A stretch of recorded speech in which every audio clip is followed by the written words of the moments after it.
Welcome back, South Philly Sauce, an Audacy original brought to you by 94 WIP and Jack Daniels. Ashlyn, now we are back for our off-season episode, one a week, and we are knee-deep watching playoff hockey. It feels a little weird to watch hockey from the couch, Al, I will admit, but it's also kind of nice. I'm like, oh, it's pretty cool being a hockey fan and just sitting here.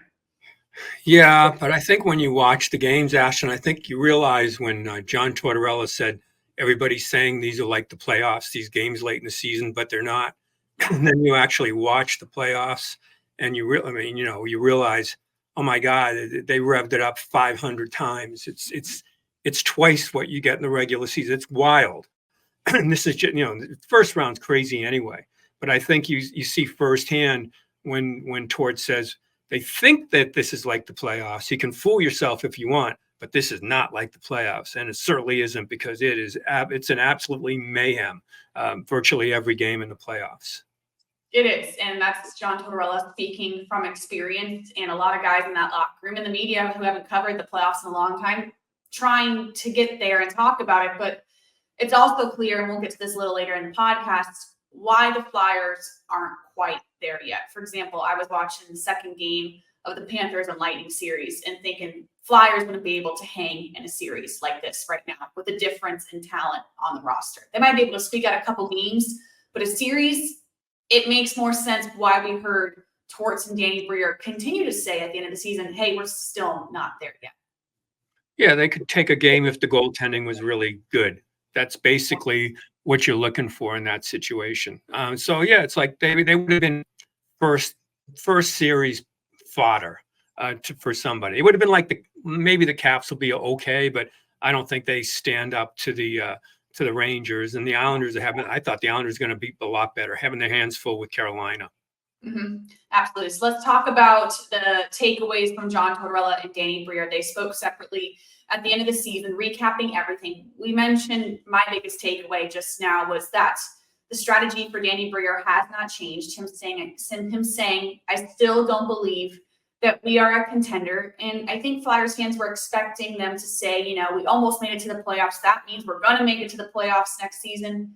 Not necessarily so at all. It was big time pump the brakes on expectations. Yeah, it's not what you wanted to hear as a fan, I guess. It's like, don't be surprised if this isn't like a ladder straight up. Don't be surprised if there isn't a step backwards next year. It's not, if I was selling season tickets, I wouldn't be happy when I heard that. Yeah, but I think it is reality. And I'm not so sure that they won't be better next year. But there's a lot of question marks still. So I think it was a warning for anybody. I think they're trying to defend against, okay, it's a lock. We're going to, we're heading to the playoffs. So I think they just want to forewarn people about that. But I think they've got a good chance coming in. I think certainly the interest in the team is there. They've kind of established themselves in the league now. But Ashlyn, I do think they won't catch anybody by surprise early in the year next year. So, I hate to do the warning thing, because I want to go into every season thinking, it's a playoff team, but it's going to be another year going right down to the last game again. It seems like that, and for a couple of reasons. One, Danny Briere also told everyone that they're still not at the point where they can add high-end talent and capitalize on draft picks and, spend capital to go get a big name player. They're just not there. It doesn't make sense. But I was at least encouraged, and I'm sure this is conversations they're going to have for the next couple of months. John Tortorella saying, I think we need to add talent to this team. So they're going to have to figure out an in-between. And maybe that's something like we saw last season with a Garnet Hathaway and Ryan Poehling. Maybe that's what Force means by adding talent to this team, because it's clear they don't have enough right now. They don't have enough skill players. Those two guys you mentioned, really, they gave you everything you could have asked for coming in. So I think there's going to be some more subtraction. Maybe Atkinson, Gurianov, I don't think is coming back. So, there'll be a little bit of that. And then when you add talent, I don't know how much you can get from, the Phantoms, guys they already have drafted. But I think maybe the development of Brink, something like that, I still wouldn't be surprised if they don't define something in terms of talent on a power play that they could use, because mean, we'd mentioned it all the time. I know in Torts and they all wanted to mention skill and all, but I honestly think if that power play was 5% better, they'd be a playoff team. Yeah. And that was with if Hart had been there all year too. But I don't think that's a thing that they can just sleep on. It was god awful. It was embarrassing. Mm-hmm. And I think they have to. I think my big takeaway from was how open they were in addressing how abysmal it was, and the fact that they're now talking to people in the organization. That Johnny Leclerc was a great power play player. They've got people in their front office that have been big parts of things. So I mean, I think that's going to be a major point of emphasis if they go out and get something else. But in addition to go out and getting a piece, I think when I heard both Briere and Tortorella was like, oh yeah, they're going to do something different. They're not going to try to pretend they have a skilled power play. They're going to just put two people in front of the net, and it might be Ristolainen, I don't know, but they're going to do it different because, man, it hurt them badly. It just hurt them so badly, and I think that they had a come to Jesus moment there. It's like we got to do something. Right. We got to change the way we're thinking about it. We can't wish people to have a higher talent level. We have to. If you want one skill power play, maybe, but then that other unit is just going to have to be just throw it to the net and tip the puck down. Right. And that's why I think it's a little frustrating for fans when John Tortorella came out and said that Rocky Thompson is going to remain the power play coach. Went to bat for him, which you wouldn't expect anything less of Torts. But I think, and we see this all the time in sports in general, fans want an answer. And normally, sadly, that is a coach getting fired for something as abysmal as his power play. But it's very clear you don't have the answer in the building. So that's why I think as fans, people are a little confused when they say, well, we're not going to go out and get anybody, but the answer is in the building on the power play. So how are we going to fix it? The answer might be in the building as the people I mentioned, Patrick Sharp, John Leclerc. And though you might say you're not going to fire a coach or whatever, when you're saying that you're going to have other voices, that's basically, it's like the Eagles. Yeah, it's like the Eagles telling the coach he's not calling the plays anymore. Very much so. Yeah. So maybe that's what they need, fresh eyes on this thing. Because when you're a new person in an organization, Leclerc, Patrick, or whomever, you don't really want to.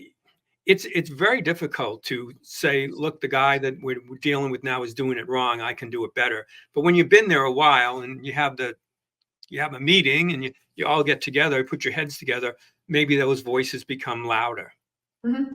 Well, it's going to be marketed as a collaborative effort, which whatever you want to market it as, whether it's a team meeting and everyone's trying to figure it out, or it's Rocky Thompson not actually coaching the power play, who cares as long as it is fixed, but something needs to change because it was terrible all season long. It was really, really bad. And now we go on to our next points, and it kind of leads into our following topic. Briere confirming they're rolling with Sam Ersson and Ivan Fedotov at goaltending next season. A lot of questions about what this goaltending room is going to look like.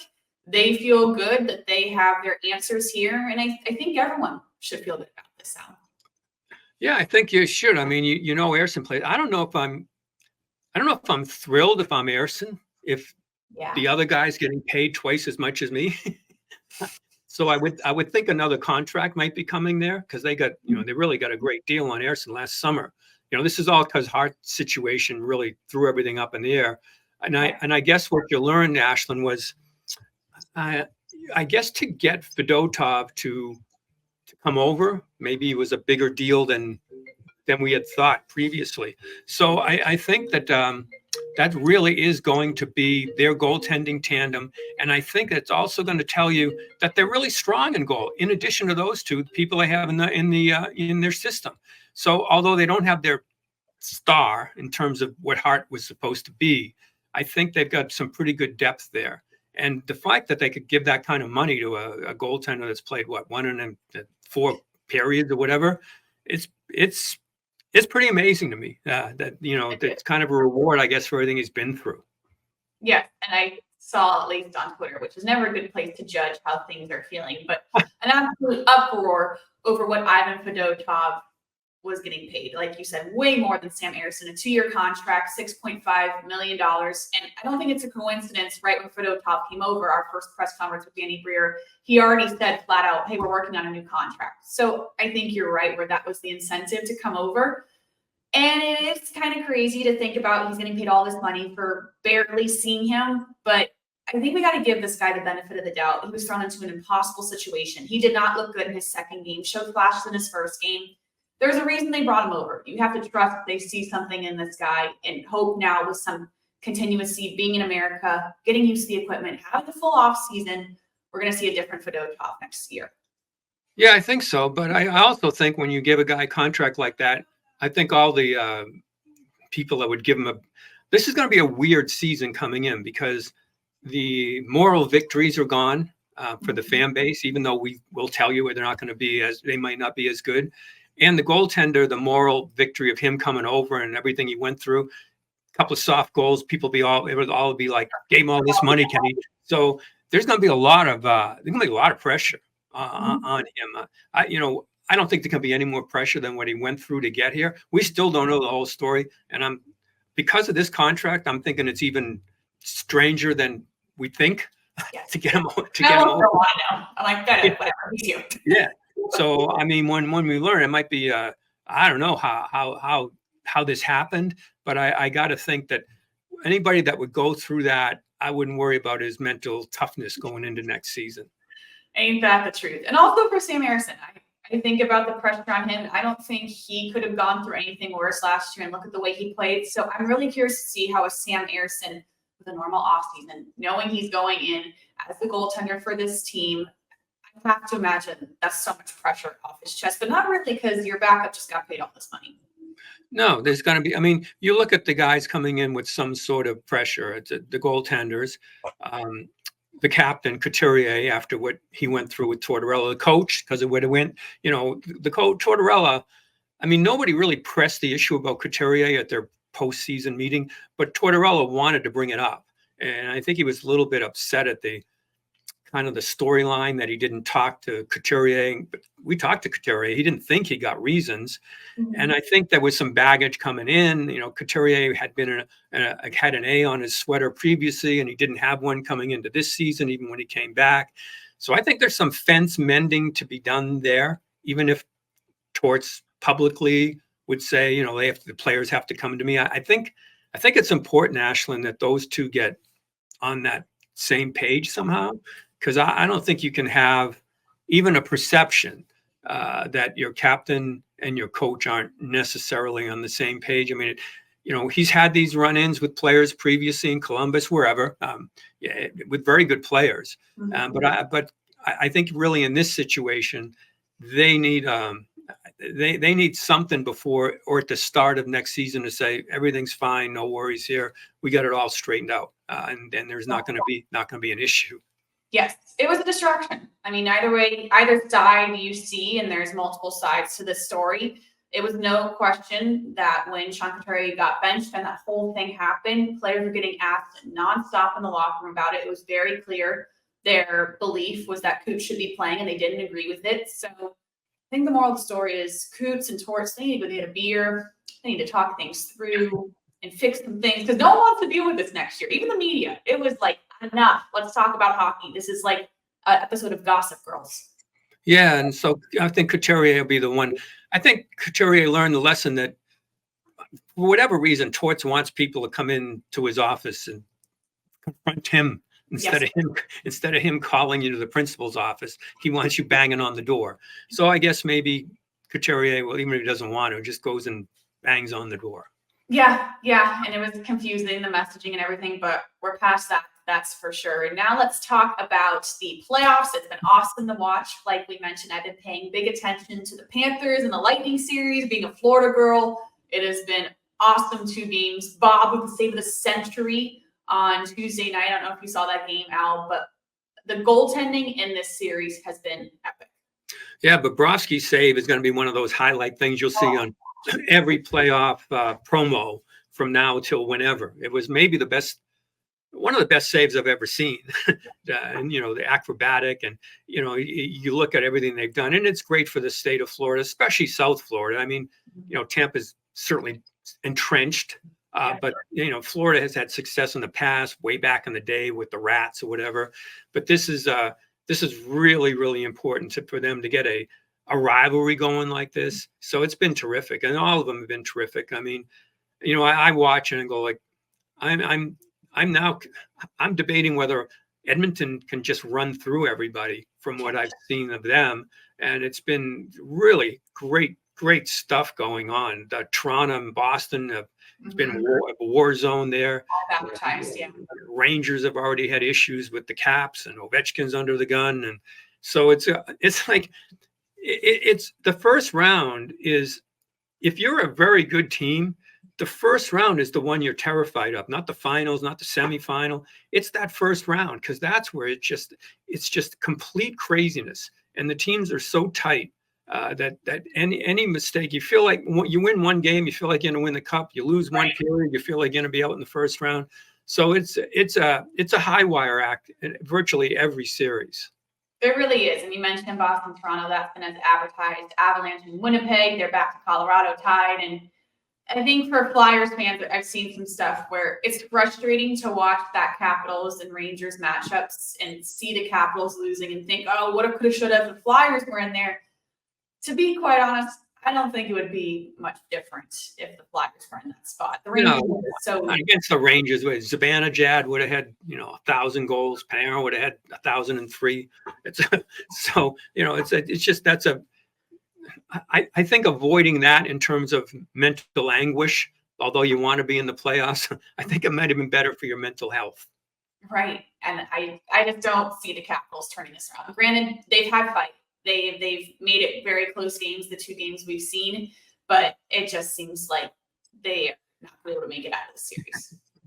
No, but there'll be, it's also, you got to worry about who gets hurt in these series. We've already seen a goalie in Vancouver, and that's what happens in these first round. The only team that bucks the system in terms of, getting hurt and not having as many players as the end is Vegas, who, again, I don't know. I don't know if you want an investigation into it or whatever, but again, they add healthy players and avoid the salary cap. So, I mean, I think the league's going to have to, I'm not saying it's nefarious, but boy, it looks bad when you keep adding players at the end of the year like that. Yeah, something's a little sketchy going on there. I think we can agree. Well, it's Vegas, but what happens in Vegas can't stay in Vegas in this situation. Not in the NHL. So we both said, I believe you said Dallas, and I said Rangers. Do we still believe in these thoughts to win the cup? I still believe, but I'm worried that Edmonton's going to. I mean, if that freight train starts, I don't know how you stop it. If McDavid just gets on that heater, well, he's always on a heater. But I mean, if he and I mean, I watch them some nights and go, oh my God, how do you deal with this? So, but we've seen they can get cold. I mean, that team, in a tough series, other than their star players, they can really cost you. But that high-end talent, when I start watching, I go, that's the one I'm afraid of with Dallas. But Dallas is depth, Dallas balance, and their goaltender playing better. But you look at the odds, Ashlyn. I mean, you look at the odds in the NBA, it's like 3 teams have a chance, really. You look at the odds in the NHL, it's like, it's spread over like 8 teams. Yeah. So, I mean, that's where you are in this thing. Basically, whoever's winning the series right now has a chance. And that's how we talk about how dangerous this first round is, because everyone believes they have a chance for this. In technicality, they do. That's what makes hockey playoffs so cool. It is. And that's why it's so bad not to be in them. Although you probably would have run into that Ranger team, but that's what you want. That's why you buy your season tickets if you're a season ticket holder. And actually, the playoffs actually getting some pretty good TV numbers, which is good too. That the first round, especially because you got some big markets. You got Boston, you got New York, you got Canadians for the Canadian TV market there. Florida helps an awful lot that they're there. LA, although they're not probably going to be a major player in it, but who knows? So I mean, it really helps, and certainly Boston would help, but they're going to have their hands full with Toronto, and the Rangers is a real big help in that to the league. Yes, it is. And it's been awesome to see. Thanks for tuning in to South Philly Sauce, an Audacy original, brought to you by 94 WIP and Jack Daniels. We will see you next week.